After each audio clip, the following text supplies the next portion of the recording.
ఒక్కరోజు కలిసి ఉన్నందుకే వాళ్ళ మధ్య అంత అటాచ్మెంట్ ఏర్పడినప్పుడు 2 నెలలు వాళ్ళు క్లోజ్గా ఉంటే వాళ్ళ మధ్య ఇంకా ప్రేమ పెరుగుతుందే గాని ద్వేషం అలా కలుగుతుందమ్మా. రాధ పర్మనెంట్గా ఇక్కడ ఉండిపోదు కదా. 2 నెలల తర్వాత తను వెళ్ళిపోవాల్సిందే.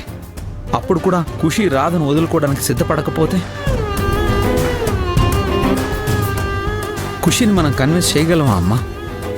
రాధ వెళ్ళిపోతే ఖుషి తట్టుకోగలదా? వాళ్ళ మధ్య బాండింగ్ పెరిగిన తర్వాత దూరం చేసి బాధ పెట్టడం కన్నా ఇప్పుడు బాధ పెట్టడమే మేలు. కొద్ది రోజుల్లో తనే నార్మల్ అవుతుంది. ఏంట్రా నార్మల్ అయ్యేది? ఖుషి ఎంత స్ట్రెస్ ఫీల్ అవుతుందో చూసావు కదా. నువ్వు ఖుషి ఎప్పుడో బాధపడాల్సి వస్తుందని ఆలోచిస్తున్నావు గాని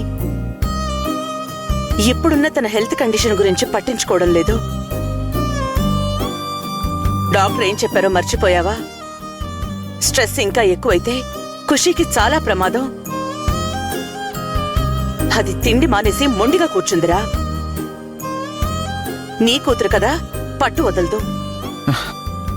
నేనేం చేయనమ్మా, ఇంకెలా కన్విన్స్ చేయను? నువ్వు ఖుషిని కన్విన్స్ చేయాల్సిన అవసరం లేదు. తను అడిగినట్టు రాధను తీసుకునిరా. ఏం మాట్లాడుతున్నావమ్మా? నువ్వు రాధా ఖుషీల మధ్య ద్వేషం పుట్టదనే కదా భయపడుతున్నావు. కానీ ద్వేషం పుట్టేలా చేస్తానని రాధే ఒప్పుకుంది కదా. ఇంకేంటి ప్రాబ్లం? చెప్పినంత ఈజీ కాదమ్మా కన్విన్స్ చేయడం. అది నువ్వెలా డిసైడ్ చేస్తావురా? ఏమో, రాధ సాధిస్తుందేమో. పైగా రాధ చెప్పింది కూడా కరెక్టే. బాగా ఇష్టపడే వాళ్ల మీద ద్వేషం పెరిగినా ఖుషీకి అమ్మ మీద విరక్తి పుడుతుంది. రాధ చాలా క్లారిటీగా ఉందిరా. నువ్వే అనవసరంగా భయపడుతున్నావు.